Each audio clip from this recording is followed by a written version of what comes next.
In this week's episode of the Enterprise Fitness Podcast, we take you behind the scenes of a live event that we had, the Elite Results Bootcamp. We present on a number of different topics from training, nutrition, but more importantly, how we get the elite results we do here at Enterprise Fitness. So check it out and let's jump in. All right, so this presentation, we're going to be talking about hypertrophy and building muscle. What are we going to be talking about? Hypertrophy and muscle. Exactly. So this is in two parts. Part one is we're going to go into the theory and principles. In part two, we're going to go into the program, technique, and intensifiers and spend some time on the floor. So firstly, what is a principle? A principle is a proven rule or idea that guides. And what I see, what is a technique? Right? This is the difference between principles and techniques. A technique is a way of carrying out or performing a task. What I see happens 99% of the time with trainers, the problem being is most trainers look at techniques rather than understanding the principle. So for example, if we take something like a drop set, does everyone know what a drop set is? Yeah. Right. So a drop set, people go, okay, I'm going to give my client a drop set. And then I come along and I do something a little bit different, but I achieve a better outcome. It's like, well, I didn't use the technique exactly the way a drop set was. I put my own spin on it because I understand the principle. So rather than just going, okay, we're on the floor, and you'll experience this today with the guys on the floor, we'll be doing workouts, whether it's heavy, light, depth sets, whatever it is today that we've got installed, I don't even know. It's a mystery box. But the guys, if they pull you away, if Tyrone says, come with me, he's going to use the principle, but he's not just going to use the technique, if that makes sense. Like a depth set is a very long drop set, right? So we're not just going to be showing you, okay, this is the technique of a depth set. Yes, that's on a surface level what you want to understand, but below the surface, you want to understand the principle behind it. And one of the principles behind it is to bring you as close to proximal failure as possible in a safe way. So you don't just want to understand techniques. In everything, in all learning, you want to understand the principle behind the technique that gets the result. So principles can be scaled up and down. Understanding the technique behind the principle, techniques can't really be scaled in a sense. You either do the technique the way it was intended or you don't. Whereas if you understand the principle, you can scale it up and down. Techniques without understanding principles, you know those bouncy balls that you buy at like Time Zone and stuff or kids stores that just bounce everywhere? You know the ones I'm talking about? Techniques without principles makes you like a bouncy ball. You're going to bounce from technique to technique to technique to technique and not really understand. So you're going to do 8x8, you're going to do drop sets, you're going to do mechanical drop sets, you're going to do 6-1 method, you're going to do German volume training, you're going to do back to 8x8, whatever it may be. You're going to go technique, technique, technique, and your programming is going to be indicated by the flavor of the month of Instagram. And I've seen this as well, is whoever's the most popular person on Instagram, that's probably going to be your program that you're going to do because you don't understand the principles. And you see trainers who do this all the time. I'm doing this month. Why? Because your favorite Instagrammer is doing it this month, right? You're smiling because you know exactly what I'm talking about, right? It's true. So understand the principles because then it gets rid of all the needless jumping from technique to technique. So like yesterday, I'm going to lay everything out and then we're going to go deep. So there are 5 principles in building muscle. Stability, tension, volume, load, and the 5th, which is kind of that big circle, which is intensity, which is different when we talk about intensity in strength. In strength, when we talk about intensity, we're talking about load. Intensity, when we talk about in hypertrophy, we're talking about as, I'm defining it as proximity to failure. And when I define proximity to failure, how close can you get if we're doing bicep curls where you cannot do another rep, right? Where you involuntarily completely fail. So what is your proximity to failure? There are your 5 things. Now, again, I want you to imagine there's a big machine and the outcome of this machine is to produce hypertrophy. I have 5 levers, right? I need to pull each lever, and depending on how I pull the levers is going to dictate my outcome. If I'm pulling the lever of stability really hard, then I might be able to pull volume really hard, but then I might not be able to pull load as hard, if that makes sense. So all the levers need to be pulled at different levels. Now, what I want you to understand about hypertrophy is that all paths lead to Rome, so long as you have guiding principles. And again, it's like the levers, right? So on this side, we have, back in predates the 80s, the Mike Mensa style of training. For those who don't know Mike Mensa, he was popularized for the one set to failure, the absolute balls to the wall intensity. Doreen Yates was the same, so was Ronnie Coleman. And more recently, most of you probably know or have seen Ronnie Coleman. Ronnie Coleman's favorite catchphrase was what? Lightweight, baby, woo! And there's that infamous clip where, he puts 800 pounds on the barbell squat, and it's like, woo, nothing but a peanut, woo! And he does his reps, right? And he does 2 reps, and people be like, this is insane. He's a bodybuilder. Why is he stronger than most powerlifters? Right? He's stronger than most powerlifters. He's a bodybuilder. Why is he able to lift so heavy? But he 2 reps, he was able to obviously get a great deal of hypertrophy in his training. He trained very, very, very heavy and very, very hard. The guy, absolute like 1 in a million, right? Probably a billion, a freak. Dorian Yates was the same. So on this side, you have the guys who just did incredibly strong, incredibly big, great physiques, but they would represent your load, lever, and intensity, right? Still getting to proximity to failure, but they're indicative of really using load and lower volume. On this side, we have Jay Cutler, Phil Heath, Arnold Schwarzenegger. These guys were more on the side of high volume. So these guys aren't known for lifting heavy weights. Like Arnie was a strong guy, but he wasn't that strong. Like, I'm not saying anything against Arnie. I love Arnie. He's great, one of the greatest bodybuilders of all time. But if you compare an Arnold Schwarzenegger to a Dorian Yates or to a Ronnie Coleman, they're nowhere near as strong. If you compare Jay Cutler to Ronnie Coleman, it's nowhere near as strong. Like, I think Jay Cutler would do like 20 sets for chest. Like, he would do a very, very high amount of volume, whereas Ronnie would do much less volume, but lift much heavier weight. So you start to see this in real time, where if I go back this slide, you see these levers that are being used in bodybuilding and in different. So look, there isn't one path to Rome. And there were stories where, Arnie would go out into the woods and train for 4 hours twice a day, and just all he would do is train, whereas Mike Mensa would be more efficient with his training and just train really, really hard. And then I put in between there, who I was fortunate enough to do a seminar with, Tom Platz. And Tom Platz was known as Quadzilla, and he was kind of like interesting. He's very interesting in the way he trained, because he kind of was that in between. Because for his upper body, he did volume, he's crazy strong in his lower body. So with his legs, he said he trained legs every 14 days. Now, I don't know if you guys know what Tom Platz did, but he would do things like 240 kilos, 230 kilos squat for 25 reps, 23 reps.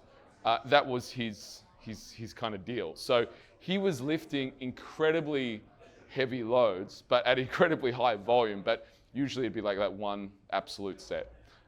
Yes? So the guys on the left, Yeah. They're all fucked now. Yeah. As in their bodies are... Yeah, Ronnie's had it, So where do you stand? Well, but if you look at Dorian Yates is, I wouldn't say he's, there's no, what was it, Bruce Lee who said something, I'm going to paraphrase, but you don't want to go to your grave with a pristine body. You want to have bruises, wounds, cuts, scars. You want to make the most out of your body. So Ronnie, he went on the record as saying in his documentary about, do you have any regrets? And he goes, yeah, I probably had 3 reps that day. I keep thinking about I should have done 3 reps, not 2. And I'm like, that's what I mean. He's one in a billion, where the surgery that he had, where I think they had to go through his stomach because he was so big. They cut it open. They had to move his organs out the way, then fuse his spine, then put his organs back in. And then, it was it's big surgery that he had. There's no regrets. You don't reckon it was training related to his body? I mean, these guys are on, drugs, everything, their whole lifestyle, the amount of food they eat. I mean, I'm not going to say that their training was the only thing, because you got to remember that Ronnie Coleman's walking around at 140 kilos at 2% body fat most of the year. So all of these guys would have sleep apnea to some degree. They're not normal humans. So their whole lifestyle, to say there's one variable, and most people do want to go, oh, well, there's one variable. It just must be the drugs. Oh, it must have been their training. Oh, it must have been how much food they eat. It must have been how big they were. Well, it's one variable. There are a lot of people who are nowhere near as strong or as big as these guys, or train as hard, and their lifestyles are fucked as well. So I wouldn't put it on one variable to say, oh, it was only their training. Ronnie, Ed Cohn, who I had the pleasure of interviewing, greatest powerlifter of all time. Imagine putting 20 plates on each side of the bar 400 kilos, yeah? And squatting at once. Now, if you did that, you still wouldn't break his record. That's how strong Ed Cohn was. Fucking ridiculous. Greatest powerlifter of all time. He's not too bad. Like, he's not beat. He's not in a wheelchair. He's not anything like this. He's still able to go. Like, I think recently he squatted like 200, 300 kilos, something like this, to support some charity, he was saying, when I interviewed him. This is a couple of years back. So you can't say, oh, well, just because he lifted heavy, that's why his body's fucked. No, you can take care of your joints. There's a lot of other things that was happening with Ronnie. You got to remember that if you look at, and this is kind of a side tangent, if you look at these physiques, the drugs of bodybuilding, which a lot of people, I don't know why, kind of shy away from and like, oh, there's drugs in bodybuilding. Yes, there's drugs in bodybuilding. Of course there is. But if you look at these physiques, say from Arnie's day was very open. They were using testosterone. They're using DECA. But what they weren't using is insulin and growth hormone. Growth hormone came in the 90s. So if you look at, Sean Ray is probably the best example, but if you look at, Ronnie was an example of, yes, they're using testosterone, but they're also using insulin. They're also using growth hormone. And people think they use growth hormone to get big. They don't. They use growth hormone to get lean. So you have a chemical cocktail of drugs and the reality is some bodies are able to take that to a very, very high level and continue to get big, and other bodies just aren't. Their liver's going to fail. Their heart's going to fail. I interviewed Sean Ray. Flex Wheeler is another example that he had a kidney disease, a pre-existing kidney disease, and everyone's like, oh, what's the drugs? But his family members had the same thing. Arnie, his mother died from a congenital heart disease. Arnie's doing pretty well, but he realizes he needs to do so. He took drugs. So to put it on one variable and say, oh, well, it's this. Is it that? Or is it the fact that this guy was walking around at 140 kilos at 2% for most of his life, trying to live a quote unquote ordinary life, eating, 8,000 calories a day to sustain, and also then training at weights that no one's ever seen? It's a lot of things. Tom Platz, he squatted, as I said, 230 kilos for 23 reps. When I met the guy, he looked great. It's how you want to look at 65 or 70. The guy was vibrant, full of energy. One of the strongest guys, I would say, in the world. Like, the feats that he performed they're amazing.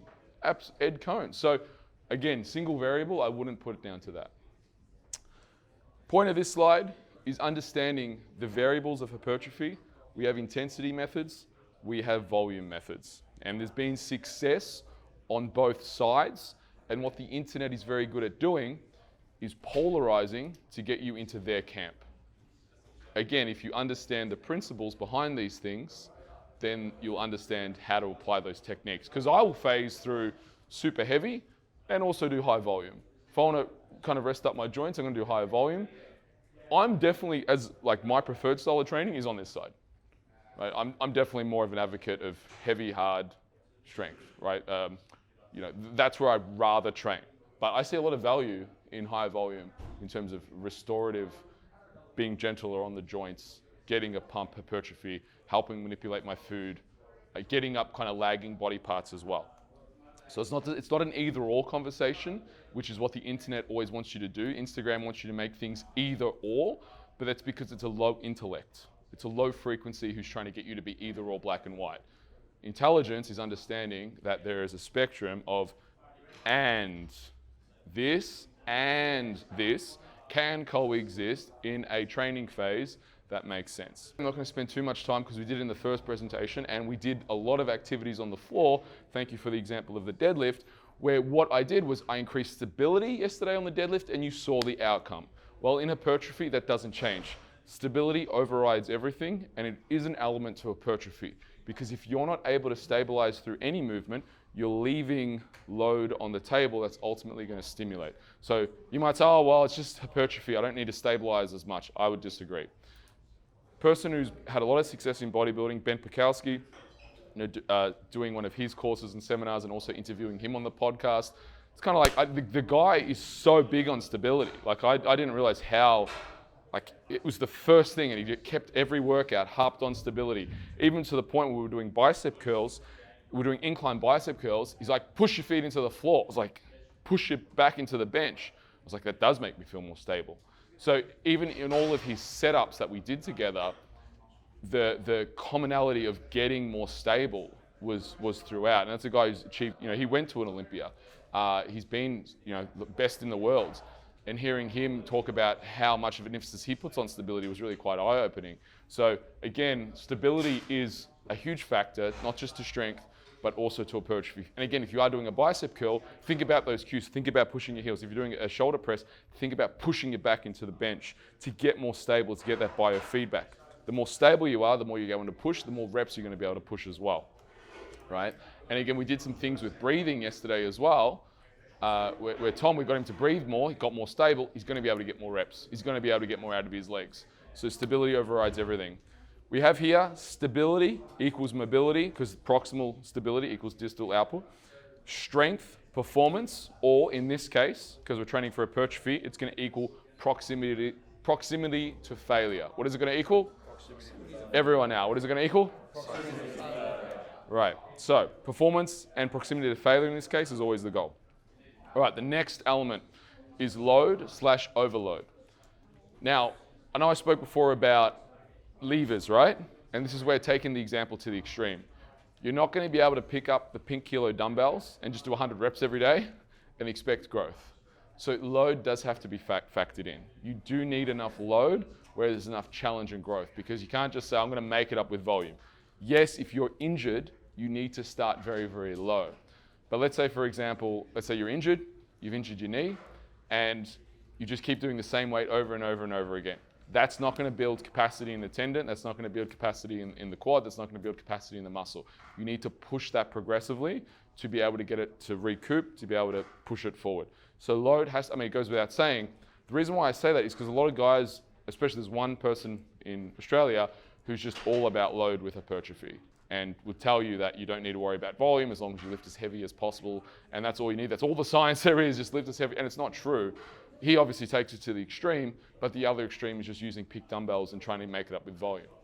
There is a kind of a Venn diagram where these things overlap, where you need to respect load. So load is definitely an important factor, and you are going to need load. And again, the thing is, you need to get to proximity to failure. The muscle needs to fail. That is, from all the research, all meta-analysis, which I'll talk about soon, shows that proximity to failure is one of the key elements. And again, you're not going to get there with pink dumbbells. So you do need to lift. And if you're not hitting that, when we set rep schemes, if we say 6 reps, it's 6 reps, not 7. If we say 8 reps, it's 8 reps, not 9. So get to 8 reps, right? But we don't want 9. If you get 9, then go heavier. Go half a kilo heavier, a kilo heavier. So there is an inverse relationship between sets and reps, and a relationship between sets and intensity. So what that means is the more sets you do, the less reps you're going to do. The more reps you're going to do, the less sets you're going to do. Again, levers pulling these things up and down. The inverse relationship between sets and intensity, well, it kind of goes without saying, the more you output, you're going to start to see a negative decline, because that top set, if your top set is 100 kilos, maybe you can maintain that for, I don't know, maybe 3 sets, but you're going to start to get into this peak valley where neurally you're not going to be able to perform the same way. And you want to look at these markers as well, because you can train for volume and build that base, but you want to see that drop off. I think acceptable is around 1 to 2 reps. If I'm aiming for 8 and I start to miss sets, that's why I like a range of like 6 to 8. So I'm aiming for 8 and I start to get 6, and then the last set is 5. Like I was training today, and what was I doing, Hugh? I was doing, I was training today and we were doing 10 reps, and my second set we went up by 2.5 kilos, and I went to 7 reps, I think it was.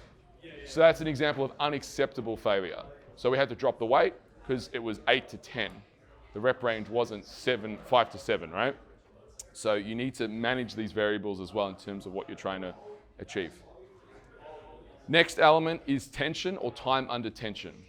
This is one that's brushed over, but again, this is going to have a very different effect on what is happening inside of the muscle and what you're training for. So again, I said this yesterday, but if I'm training for fat loss, I want there to be 40 seconds to 60 seconds of tension in the muscle. If I'm training the alactic energy system, I want there to be at least 40 seconds of tension inside the muscle. If I'm giving you 8 reps and you get it done in 20 seconds, it's going to be a very different training effect than if I give you 8 reps and get it done in 50 seconds. So tension needs to be a forethought. From an hypertrophy point of view, again, it standardizes the lift, it keeps you safe. And tension when you start to understand lever points and leverage, you can get a lot more out of the exercises that you're doing simply by changing the body position. We had an example yesterday with Mary. She kept shifting her hips forward on the leg extension. All I did was get her hips back, pushed her hips back, and got her to stay there. It changed the lever point of where she pulled up. It changed the tension inside the muscle. As a byproduct, she felt it a lot more in her quads. It wasn't magic, it's just understanding levers. Same thing when guys come to me and they say, I do bench press and I only feel it in my shoulders. Well, again, when we get people to retract, get into thoracic extension, and they're able to push up through their chest, all of a sudden, they're not using their shoulders, they're using their chest. So understanding both the lever points and tension, these relationships, and keeping tension inside the muscle is a very, very important element to hypertrophy, and also will greatly impact the proximity to failure point. So a way to say that, if we're doing, like taking to the extreme, cluster sets. A cluster set is you do 1 rep, you rest, you do 1 rep, you rest, you do 1 rep, you rest. That's a very different training effect. That's a neural training effect. Whereas if we're doing a hypertrophy and you've got to string the sets together, you're not going to get as many reps because there's lactic acid that's building up during that. And the other element is intensity, which is your proximity to failure. Now, to talk about this one, I've got it in the future slides. So we're going to park that one because we're going to look at a study that was done that shows the overlap of rep schemes and intensity proximity to failure. So it is one of the most important things. I'll kind of introduce it now. But the intensity proximity to failure is what's been found is you can have hypertrophy from anywhere from 2 to 20 reps, as long as you get to that proximity to failure. Nutrition and recovery is hugely important, obviously, when it comes to hypertrophy. So don't expect you're going to get massive if you're not nourishing your body, resting and recovering. Think of it as like bricks. If you want to build a 10,000 brick home, what do you need? What do you need? How many bricks? 10,000 bricks, right? If you're not going to give yourself 10,000 bricks, then you're not going to you can't build a 10,000 brick home. So the thing about hypertrophy is that the more we train like a beast, the more our muscles get conditioned to training like a beast, and therefore hypertrophy is actually harder to achieve. So the better trained you are, as you train harder and harder and harder, the more conditioned you are to train harder and harder and harder. So therefore you need to train harder and harder and harder to get the same adaptive stimulus. This is where doing things like a deload can be very, very helpful in terms of resetting those fibers to become more sensitive to that training stimulus. Because if we're always going at 100%, our body registers that as normal. So deloads for hypertrophy can be very, very helpful. Now, here's the thing with deloads is most don't train hard enough, right? So I'm not a huge advocate of a deload for most people, but I am a huge advocate of a deload for people who train hard. Show me how you train, and I'll tell you whether you deserve a deload or not. So I'm going to push you to the edge, and for me, for you to earn a deload is I actually want to see your performance start going down. When I see your performance and mood start going, performance, mood, sex drive, as that starts to plummet, it shows me, yes, you've earned your deload. And then I'm going to pull you back from the edge, you're going to get your deload, and then we go again. If you're not getting there, you're probably not training hard enough, right? You want to expect these things. So nutrition, protein goals as a general, Tyrone's going to get into this today, but protein goals as a general output, I've got a very detailed explanation in my book, but protein goals can be anywhere from 1.6 up to 3 times body weight per gram of kilo for your protein goal, right? That's a big range, and that's going to be dependent on whether you're in a calorie surplus, calorie deficit, or calorie maintenance. Generally starting out as a recompositioning phase, I like that 2 to 2.4 range. So if you're 60 kilos times it by 2, it's 120 grams of protein per day divided by, say, 4 or 5 meals.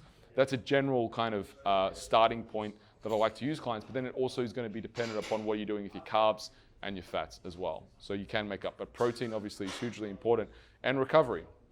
So this is where looking at your HRV, resting heart rate, that ability to tap into that, recover from your workouts. It's not just about smashing yourself, although it's very important.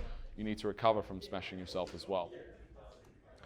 So to recap, our elements to hypertrophy is stability, load, volume, tension / time under tension, proximity to failure, nutrition, and recovery. We need all these elements to build as much muscle as possible.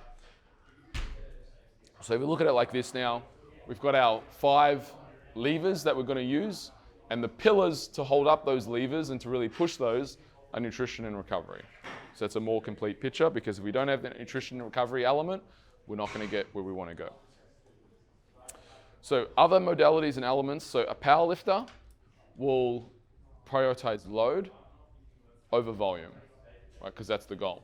But with that said, volume for a powerlifter can be very, very helpful when, say, re-educating a movement pattern. So let's say, for example, you say to me, you want to do a powerlifting comp and you want to work on the deadlift. I'm going to use the lever of volume to reteach you the movement pattern.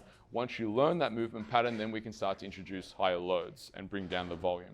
So volume can be a very, very helpful tool, especially in the beginning. And I generally, if you look at my programs after a general preparatory phase, so I'll screen someone, I'll look at all their kind of discrepancies and dysfunctions. I'll write a program that addresses discrepancies and dysfunctions. Once they're addressed, I'm moving, and usually in that phase as well, I'm moving someone into a very, very high volume phase, almost straight away. Like that's my next phase, is high volume. So it's an accumulation phase. What will follow that, I might do 2 phases of accumulation, then do an intensification phase. It depends on how fast they pick up the movements. If they move well, then I'm going to move them into intensification phase faster. But I am going to use that first phase, I'm going to use that as accumulation, because most of the time when I'm using that accumulation phase and volume is to get them to move better. And I'm going to do that with volume, because I'm not going to fix someone's squat at their max. When I test you, when you're doing 3 reps, it's too late. I might use 3 reps in a volume phase, but get you to do 8 sets, but still getting you to lift a weight that is, if you don't get it right, you'll know, if that makes sense. Weightlifter, they're going to prioritize load. Tension in a weightlifter, we don't want tension for a weightlifter, right? We don't want tension for a weightlifter. We want power for a weightlifter. So on a clean and jerk, when we're doing a clean, we all know what a clean is, right? Snatch, is there any tension? Well, there is in the setup, but there isn't any eccentric forces. It's all concentric. So a weightlifter doesn't want tension, so we're prioritizing load. Tension's the least important thing. Cardio. Cardio is all volume. It's 0 load, right? We don't want load when we're doing cardio. It's really volume.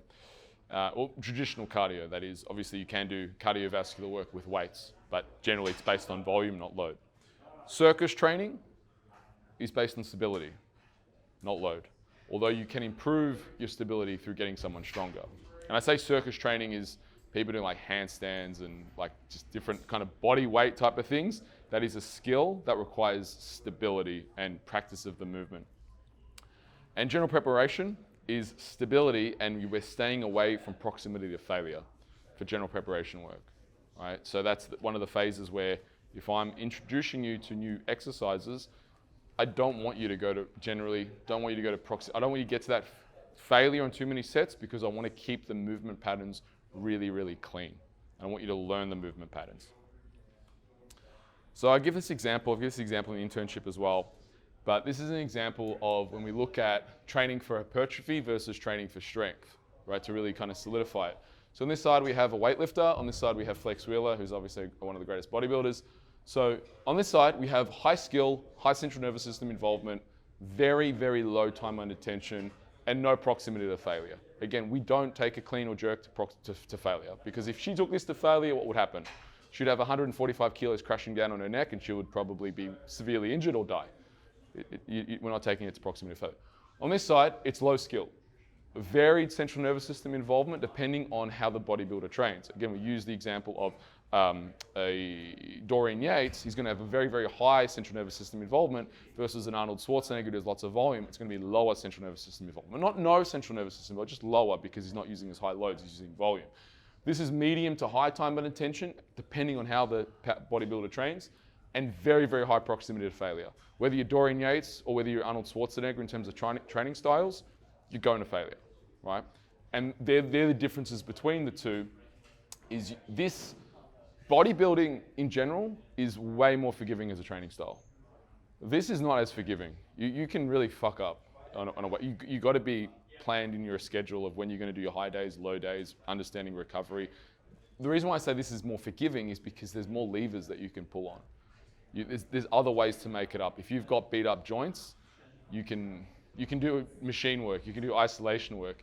If you've got beat up joints, Well, you still got to practice your clean and jerk, right? Too bad.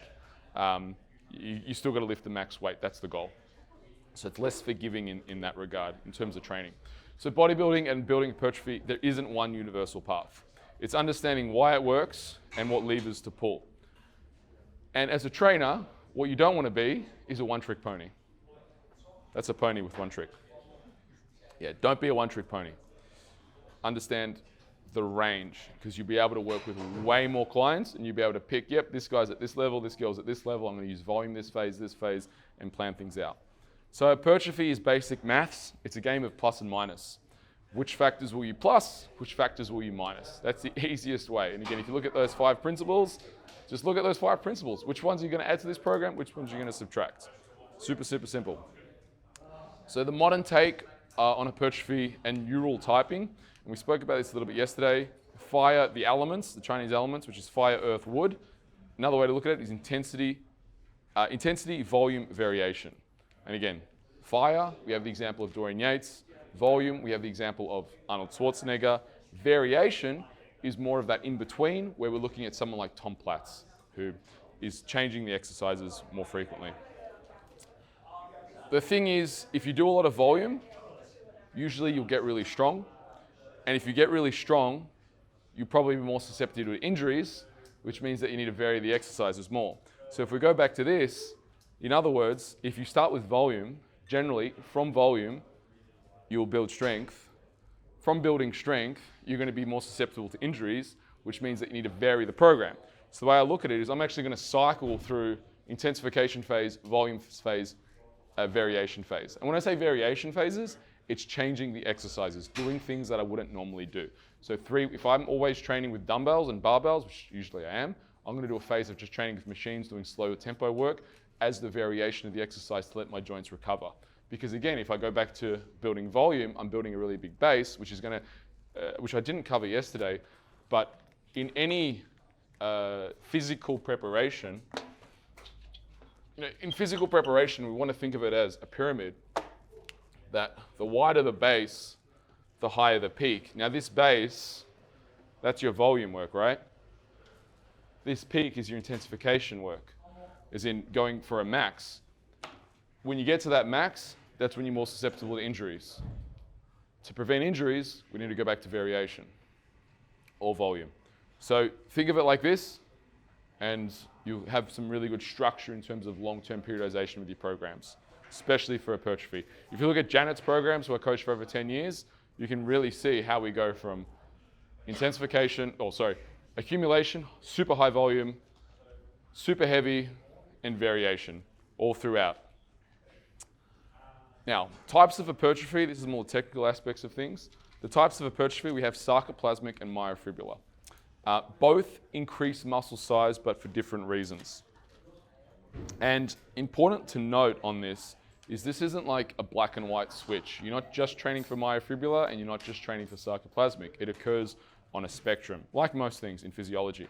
Again, to give opposite examples, Janet's goal, she won 4 Australian titles, 3 Olympia titles, 3 Arnold Classic titles, all natural, and she competed against girls who were half her age, taking who knows what, and she smashed them. She's amazing. One of the best athletes I've ever met. Her goal was to build as much muscle as possible. Right? Andrew Maloney, he fought at 52.5 kilos as a super flyweight in the Commonwealth Games and professional, 53 kilos. So this guy, I needed to get super strong, but I couldn't get him big, which is a challenge, right? Because 53 kilos on weigh-in day is pretty light. So he'd walk around about 58, 60 kilos. So again, you can see the opposite examples of these two. One is about getting them as big as possible, looking a certain way. It's not necessarily as big as possible. We need to look a certain way for stage. The other one is we want to get him as strong as possible without actually getting him big and putting on muscle mass whatsoever. So with knowing that, sarcoplasmic, say for Janet, so for Andrew, if I cut to the point, we didn't do any sarcoplasmic work. Like we didn't do any height, we didn't try and get him bigger. There's no sarcoplasmic. Where for a bodybuilder, we are going to do sarcoplasmic type of training. So sarcoplasmic, more commonly associated with accumulation phases where reps are in excess of 10 or 10 plus. That's your traditional bodybuilding. This increases the muscle with minimal strength gain, increases the liquid part of the muscle, and the ability to store glucose, increases cytoplasms and organelles. So I think of this type of hypertrophy training as bigger but weaker. I don't mean they're weak, it's just you're going to get bigger without necessarily getting stronger. Whereas your myofibula, more commonly associated with intensification phases, lower reps, overload, and powerlifting strength, the physical components of the muscle are the myofibula, so the actual fibers, overloading the muscle fibers, causing them to adapt. So this is kind of what you'd call your big and strong. So your sarcoplasmic, they're generally getting kind of that bigger, puffy look, but not as strong, whereas your myofibula, they're getting strong and also big. Again, you can use both. What is the best rep range for hypertrophy? So all that being said, what is the definitive best rep range for hypertrophy? Well, the best rep range for hypertrophy is 2 to 8, 6 to 8, and 8 to 20, which is another way to say do whatever the fuck you want as long as you train fucking hard, right? Now, this is where some of the research, a strength and hypertrophy adaptations between low and high resistance training, a systematic review meta-analysis. So a meta-analysis is where they look at a whole collective of studies that have happened over several years, and they analyze what are the commonalities. And that's essentially what they found. So gains in 1RM strength were significantly greater in favor of high versus low load training, whereas no significant differences found for isometric training between conditions. Changes in measures of muscle hypertrophy were similar between conditions. The findings indicate that maximal strength benefits are obtained from the use of heavy loads, while muscle hypertrophy can be equally achieved across a spectrum of loading ranges. Genetics and personal preference also play a part in this. So if you have a client like me, for example, who gets G'd up about lifting heavy weights and gets fucking bored at the idea of doing 20 reps, well, I'm probably gonna get more out of doing low reps because mentally, I'm G'd up about doing low reps. Whereas you have a client who's G'd up about doing high volume, then you're probably going to get more out of them doing high volume. So I think personality and psychology needs to be managed as well as what phase of training are they in. Are they walking in, they're super busy in life and their bodies are beat up and the novel stimulus of doing high volume, managing the client's expectation. The point here is, and that's why if we go back to that slide where I had the 4 pillars and the big pillar, the big circle was what? What was the big circle that contained all the other 4? Intensity, proximity to failure. Proximity to failure, right? Proximity to failure. That is going to be the overarching, whether you're using 2 to 4, whether you're using 2 to 8, whether you're using 6 to 8, or whether you're using 15 to 20. Are we getting proximity to failure? That is the question that we're constantly asking. And that's why I think you see in these meta-analysis such a discrepancy, because there's a big difference between doing 2 reps and 20 reps, and again, the studies are saying, well, you can do 2 reps or 20 reps, you're gonna get the same growth. Well, what's the commonality factor? Proximity to failure, right? How hard you train. So would another big factor be lifestyle, like is it time, like the shift work, stuff like that? Yeah, so the question is another factor lifestyle? So this is my take on hypertrophy. So if someone's lifestyle, if they're quite busy, this is where I really like the functional hypertrophy rep ranges of 6 to 8. So for most people who are time poor, and they want to get a bit of strength and a bit of muscle, I'm going to go for the 6 to 8 rep range because it's going to get them both strong and get them big, but also be very, very time efficient, because I don't want to sit there and do 20 reps. 6 to 8 is pretty good. I can do 4 sets of 6 to 8, no problems. I can do that 4 times a week. That's pretty easy to do, whereas I don't have to spend too much time doing those things. So yeah, lifestyle definitely can be factored in. So main thing, proximity to failure. If you're enjoying this presentation, make sure you hit subscribe on our YouTube or follow us on our podcast, available anywhere where you listen to podcasts. So this is the first time I presented this, but this is my hot take after, 19 years, 20 years, 2 decades on rep range. I'm gonna give you, I've got but first here. Yes, but first I'm gonna give you some fundamentals of rep range before I outline. So I'm gonna present to you, there's no studies on what I'm gonna present to you right now. There's 0 studies. This is all through my personal observation of what I've found is the optimal rep scheme to body part specific. But before I present that, I'm just going to give you some 101 lessons in muscle fiber typing, right? And this is a very, very remedial lesson. So fiber typing, there are over 40 muscle fiber types, right? There's over 40. So, but generally when we have conversations like this, we're talking about the main three. Again, it occurs on a spectrum. We have our fast twitch fibers, we have our intermediate twitch fibers, and we have our slow twitch fibers. Another fancy way to say is one is oxygenated and one is not oxygenated. What does that mean? Is our slow twitch are going to be oxygenated, so when we're going for a run, it's more your slow twitch fiber. It's twitching slow, whereas your fast twitch fiber is that power focus where you're sprinting. It's that 100 meter, 10 meter dash. That's your fast twitch fiber, right? So generally when we speak about fiber typing, we're talking about the three type of fibrings, but you should note from a technical aspect, there has been discovered over 40 different fiber types, which is quite interesting.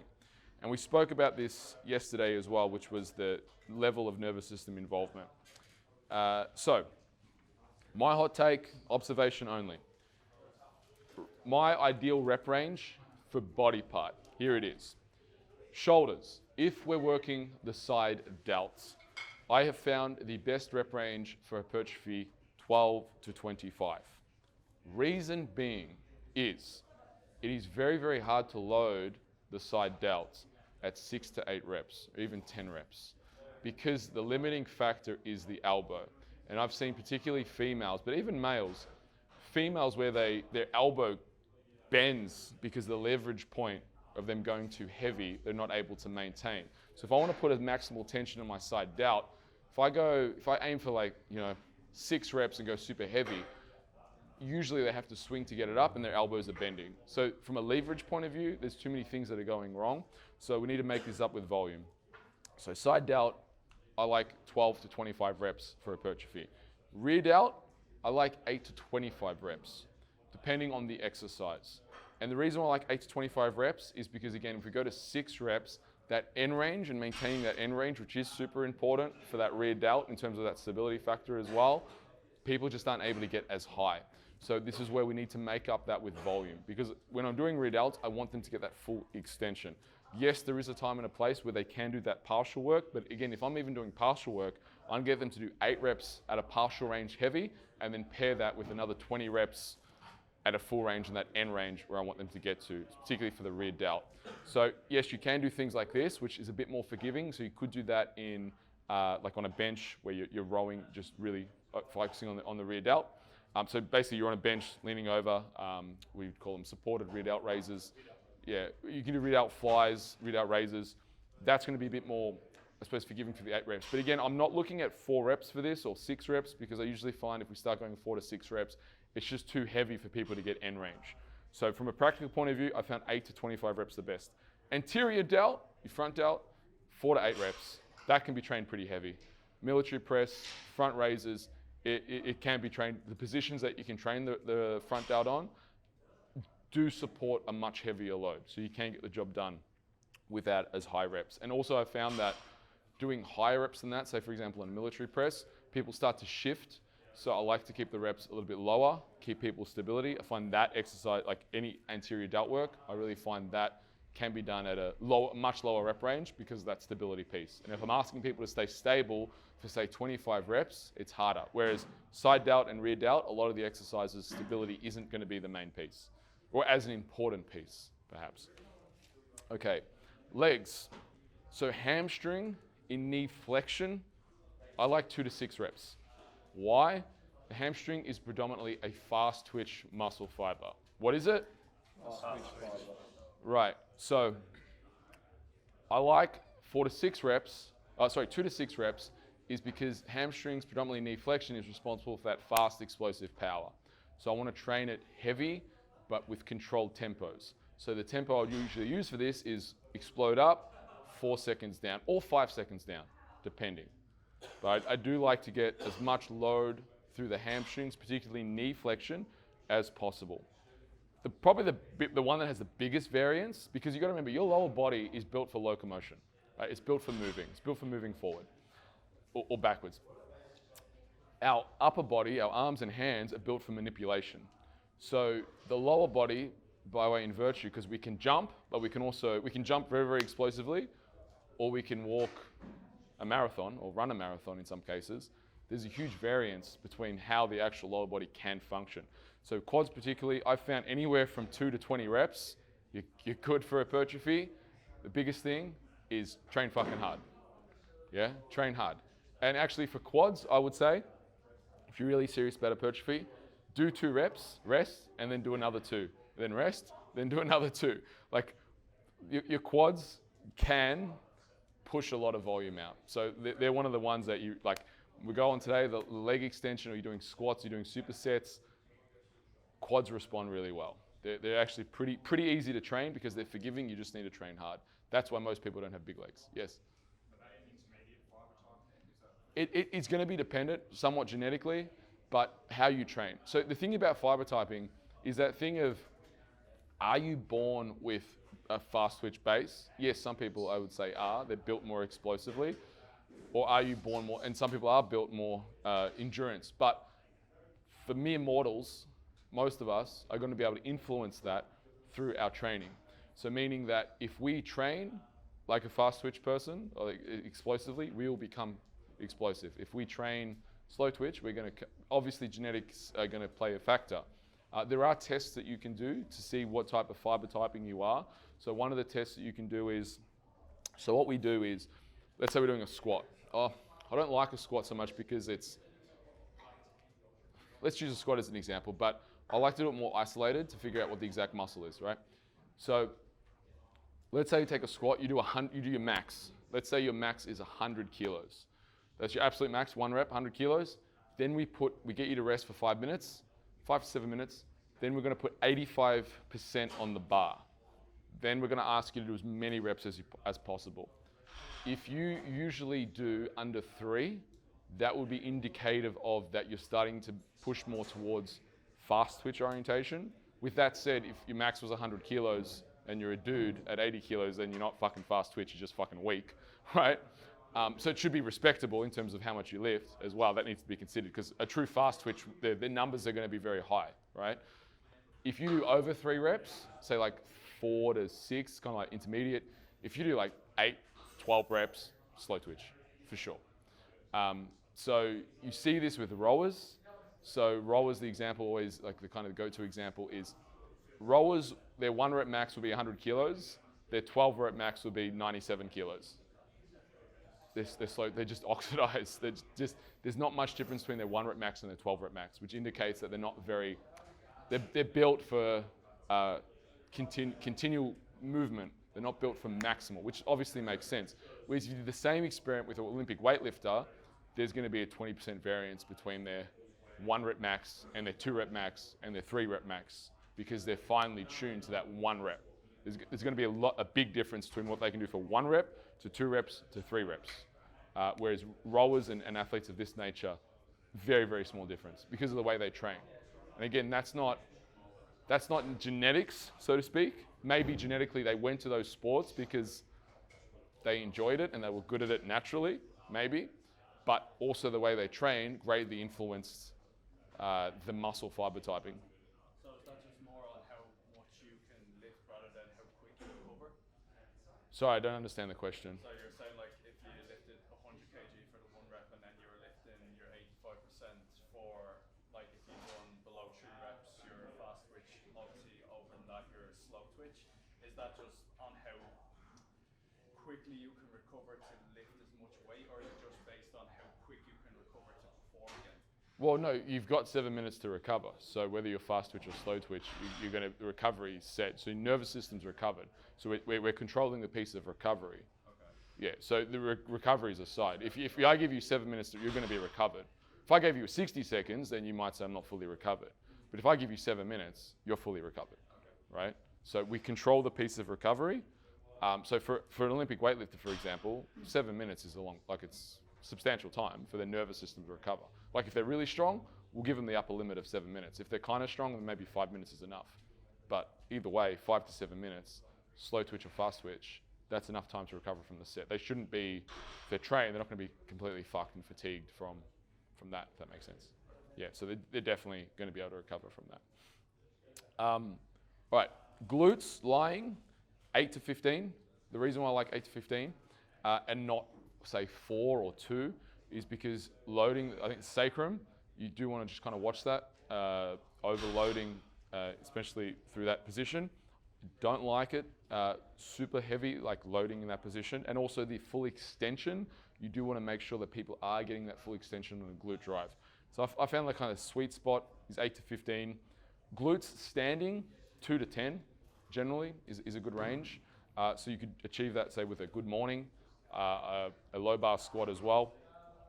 Calves, gastrocnemius, again, that's more predominantly a fast twitch type of fiber. We're going to look at 6 to 10. And calves is soleus, which is more of your endurance fiber of the calf, 15 to 25. I really like to train that. So soleus, so gastrocnemius, that's your standing calf raise.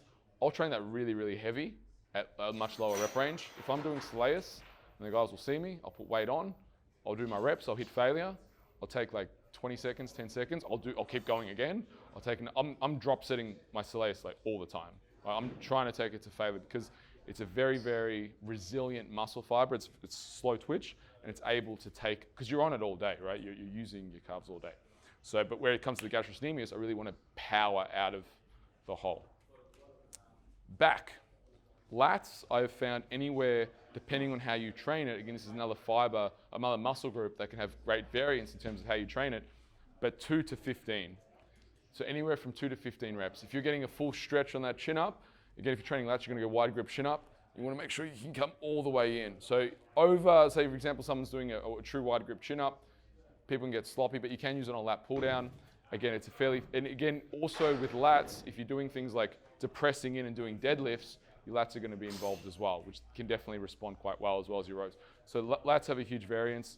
Lower back, I go with lower back. I don't like a rep range for lower back. I like a time under tension range. So the time under tension range I like for lower back is 40 seconds plus.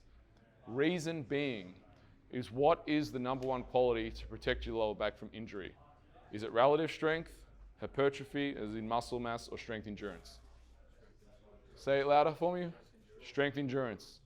So as a precautionary for all kind of like lower back rehab and training lower back, whatever the reps, so I'll give people pauses. It might be like six reps, but they're doing 5-second pauses, let's say, for example, or 6-second pauses. I'm going to be aiming that they hit 40 seconds. So whatever they're doing, at least they're doing 40 seconds of work based on the rep range. So I can scale that out. I can give them 20 reps and they can do 40 seconds, but I want 40 seconds of work when I'm doing lower back work.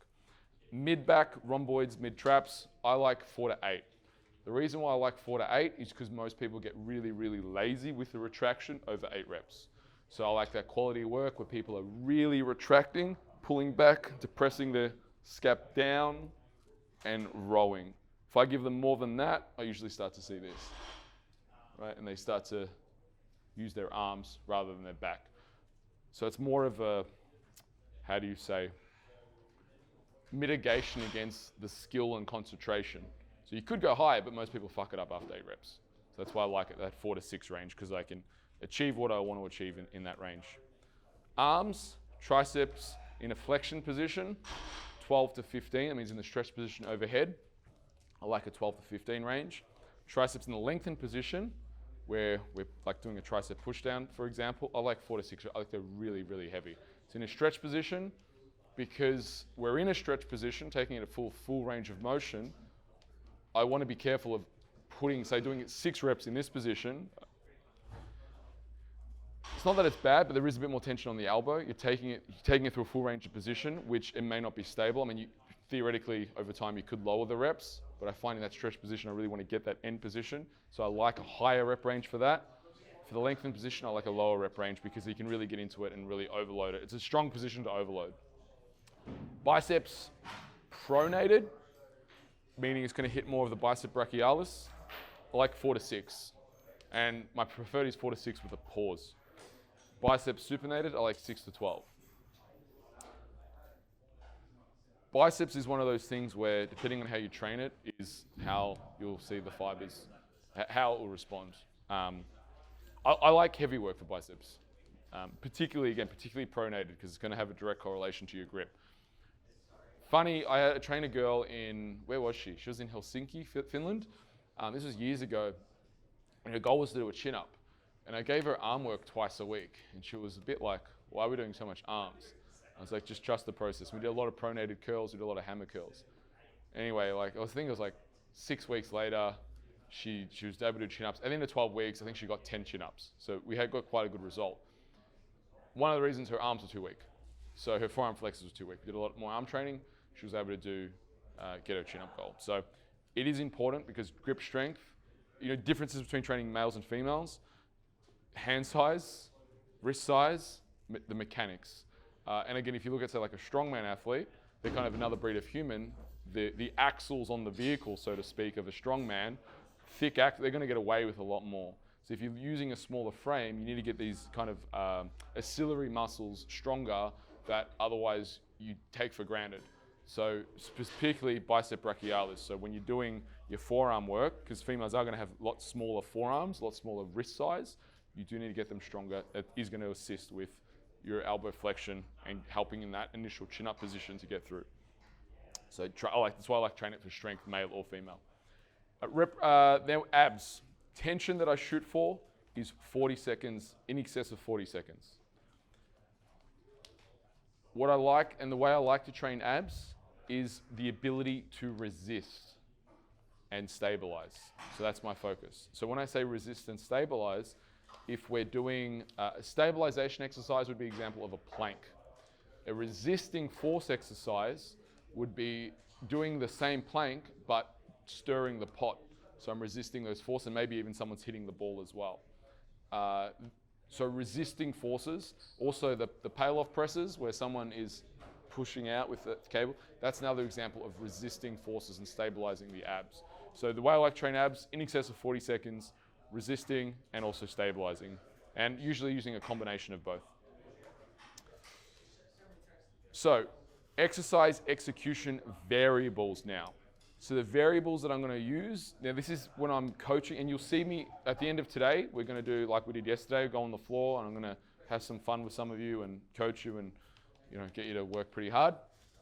But when I'm coaching hypertrophy, the variables that I'm working with, what I'm looking at is one, time under tension, the load, and the distance / the strength curve. So distance and strength curve are slightly different. So if I'm doing a bicep curl, right, I can do a bicep curl like this, I can do a bicep curl like this. Right? I can changing the lever, but then inside of that, I can also change the strength curve. So if I put, say, a dumbbell in your hand, you're going to have least tension at the top. But then what I could do is I could put the hybrid hooks on that dumbbell. Now I've got maximal tension at the top. So I'm able to change and modify the strength curve depending on how you're doing the exercise. So if you're someone who does a bicep curl and you kind of like rest at the top with a dumbbell, if I put a hybrid hook on that, now I've changed the strength curve. So I'm looking at these 4 variables and looking at, well, how is this person doing the exercise? Because what I want to achieve from doing that is create more tension in the muscle and more load. So when we're using, say, 5 kilos or 10 kilos, we're getting that 10 kilos right through the muscle belly. So this is how I want you to start looking at your exercises. What is the distance traveled when I do it? And where is the strength curve? When I say strength curve, does anyone know what I mean? Does anyone not know what I mean? Resistance profile is another way to say it. Some of you aren't going to put your hand up no matter what I say. Yeah? Oh, yeah. Okay, I'm going to explain it. So a strength curve basically is essentially where is the maximal resistance in that movement. So I'll use the bicep curl because I can stand up and do that. But if I'm using, say, a cable, right? A cable bicep curl, see, I'm stretched back. As I move forward, there's less resistance, but when I move at the top, because the cable is now at the top, it's going to be pulling me down. So the strength curve of a cable machine, the maximal resistance is at the resistance profile is maximal is at the top, less is at the bottom. If I use a dumbbell, you've got more at the bottom, but less at the top because I can kind of cheat. So when we talk about these things variably or interchangeably, we just want to understand that when we're doing an exercise, where in the movement is there going to be the most amount of tension, where is there going to be the least amount of tension, and then changing that and manipulating that. And then if we can create something where there's maximal tension throughout, this is where if you look at some of the machines like Nautilus machines, they actually have created machines, and also the Prime machines where you can manipulate the strength curve, say on a leg curl. The machines have kind of 3 cams, and you can position them where you can make the resistance curve higher at the start, higher at the mid, or higher at the end, depending on what you want to work. Really good for rehab. A little bit hard to to manage load, because depending, you could have 60 kilos, but 60 kilos could feel different every week if you don't have the machine set up correctly, right? So they're good because you can manipulate the strength profile and the strength curve throughout it and create different training effects. But you can also do the same thing in just terms of positioning people's bodies. If you know how to position people's bodies, you can do the same thing. If you can change variations, like a preacher curl is a good example of that. So if you look at an incline curl versus a preacher curl, one is elbows are back, the other one's elbows are forward. It changes the resistance profile of the exercise. Then on a preacher curl, we can add things like hybrid hooks. We can do it with dumbbells, we can do barbells, we can do it with a cable. These are all going to change the resistance profile of how we do it. It's still a bicep curl, but it changes the effect inside the muscle. So the tension relationship of load to muscle is the easiest way to define strength curve. The tension relationship of load to muscle. Range of motion, the thing with this, you always want to consider safety considerations, particularly like on a preacher curl bicep. You know, you can tear your bicep on a preacher curl if you're not careful. So on anything, you want to have always safety considerations, and resistance profiles of free weights, machines, and cables are all going to be different. So I'm going to give kind of just some tools that you can start to think about these things with, right? And you've already used some of them. So a cambered bar shifts the weight forward. It's kind of that center of gravity. It's going to hit more glutes and kind of more of an even spread of load. Whereas if you put the bar on the back, it's going to be more quads, particularly if it's a high bar. If you position that low, you're going to use more glutes again and hamstrings. So you can already see, like on a squat, how these things interchange. An earthquake bar, tsunami bar, we might get that out today. Tyrone, Amy, maybe. We'll get the earthquake bar so you guys can have some fun with that. These bars shake, they wobble. It changes the complete dynamics of the exercise because you can't move them slow. And like the earthquake bar particularly, you're going to have to increase the amount of stability. It's great movement for injuries, but it increases the degree of stability that you have to create. The tsunami bar, you have to move it fast. It's fun. Dr. Tom combo bar, it allows greater range of motion. Pollock and kettlebells, it changes the resistance profile. So basically, if you're using it like lat raises, for example, and use a dumbbell, what the Pollock and kettlebells does is the plate, the weight sits directly under your hand. So as you come up, the resistance profile changes. So the dumbbell, you're here. If you've got the Pollock and kettlebell, it's the force gravity is pulling you down further. So the lever point of the arm, which you'll see today.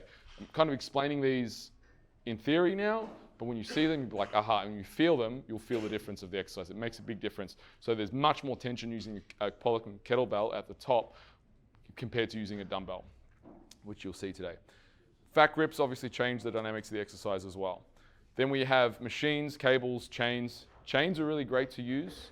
You can use them to increase the amount of stability that you get from a movement. So for example, on a squat, if you put a chain on, it's not just that it creates an accommodating resistance, it also forces you to stabilize on a chain because there's a movement factor when you set up the chains. Hand and foot positions do make a big difference. Hybrid hooks, which we'll probably use today as well. I like to use them on the cable. You do attach them to a dumbbell or a barbell, and they do change the resistance profile again of the exercise. And bands. Bands aren't really used so much for hypertrophy unless you're using them on, like, let's say, the glute drive, like a machine. You can use them on machines. But bands, when it comes to barbell work, we're really looking at that as power. So we don't use it as much for hypertrophy. If we are using bands on like a squat, a deadlift, we're looking at moving them fast. We're not looking at it for hypertrophy.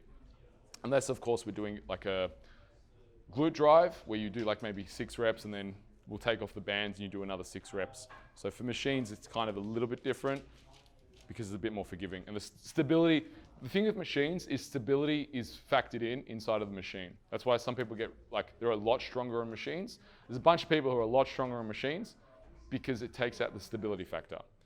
If you are stable and you use a machine, it's a joke, like a lot of the time. So strong guys use machines, they're really fucking strong on machines. And they get that ego boost. But people who are kind of weak and they like using machines because they don't have to stabilize, if that makes sense. So get strong on using barbells and dumbbells and you'll be a beast on machines. Hypertrophy requires load and tension. Stimulating muscle fibers from different angles and degrees of tension is both, I think, obvious and optimal also. So it's not, again, this is not an or conversation, it's an and conversation.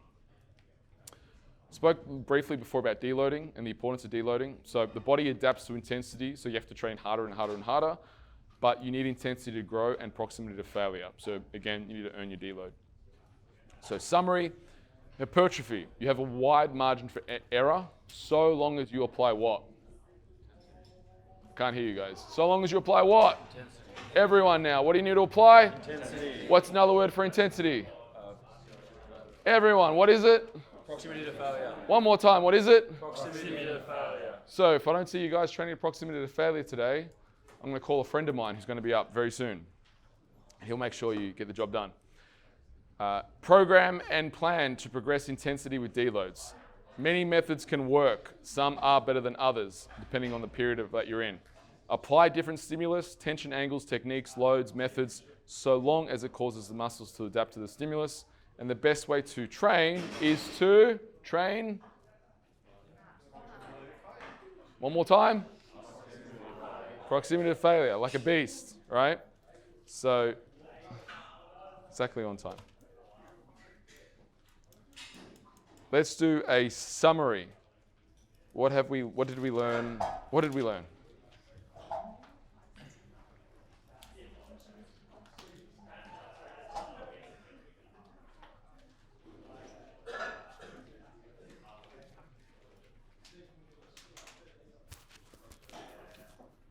What did we learn? Do you want to?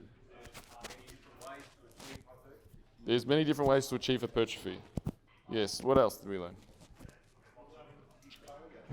Proximity to failure.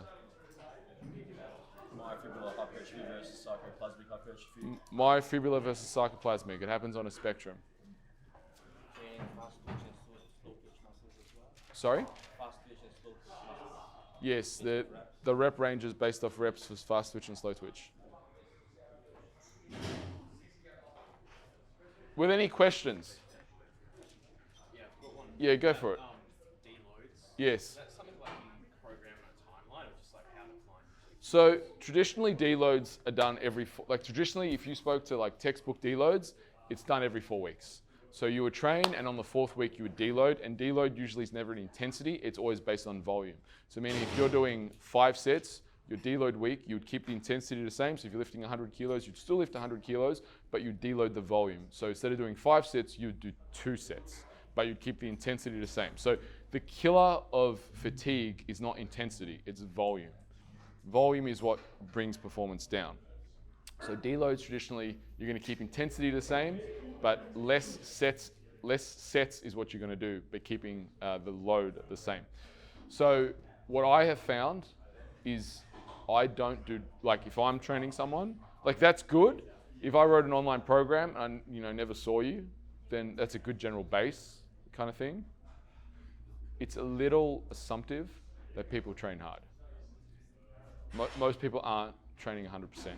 So if I witnessed you train, I would be able to say, yes, this is appropriate for them, or it's not appropriate for them. When I'm personally training someone, I'm checking in, and again, I'm pushing them to the edge more and more, and I want to see their performance decrease. I want to see their mood decrease. I want to hear things. I want to see the check-in forms.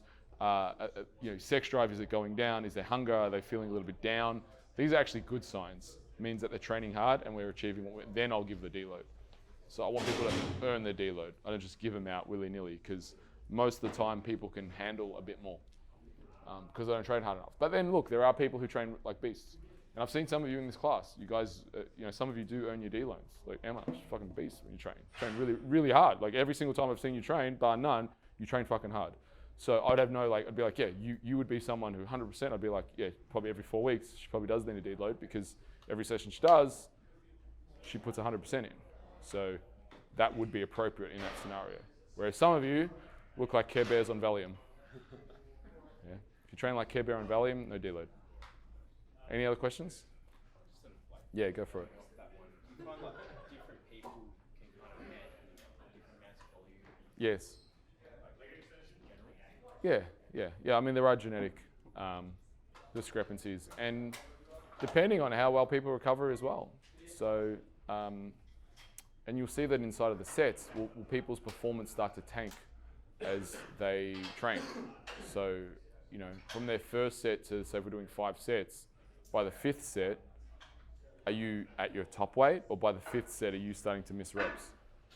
So when I started training, the more volume I did, the stronger I would get. Now that I've built a base of strength, that's not true, because I start to tank. So I'm not able to do as much volume because I'm stronger, I'm not able to do as much volume. Does that make sense? Because my intensity, my capacity to be intense is much, much higher than when I started training. So I can't get away with as much volume because I just dig myself into a hole faster. Make sense? Other questions? All right. Thanks for listening to the Enterprise Fitness Podcast and watching the full presentation.